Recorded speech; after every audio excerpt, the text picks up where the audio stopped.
കിസ്ര ചക്രവർത്തി തൻ്റെ മകന് ധർമ്മം പഠിപ്പിക്കാൻ ഒരു ഗുരുവിനെ ഏർപ്പാടാക്കി.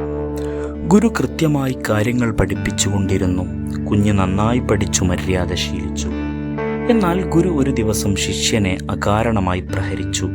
ഇത് ആ ശിഷ്യനിൽ പ്രതികാരത്തിൻ്റെ തീക്കനൽ വിതച്ചു. കാലം കുറേ കഴിഞ്ഞു. കിസ്ര അന്തരിച്ചു. രാജകുമാരൻ ചക്രവർത്തിയായി. ഇനി ആ ഗുരുവിനോട് പ്രതികാരം വീട്ടണം. അദ്ദേഹം ഉറച്ചു. ഗുരുവിനെ ഹാജരാക്കി. അന്ന് താങ്കൾ ഒരു കാരണവുമില്ലാതെ എന്നെ അടിച്ചിരുന്നുവല്ലോ, അതെന്തിനായിരുന്നു? ചക്രവർത്തി ചോദിച്ചു. ഗുരു പറഞ്ഞു, ചക്രവർത്തി, എനിക്കന്നേ അറിയാം താങ്കൾ ഭാവിയിൽ രാജാവായി വരുമെന്ന്. അടിയുടെ വേദന എന്തെന്ന് താങ്കൾ രുചിക്കുന്നത് നല്ലതാണെന്ന് ഞാൻ കരുതി.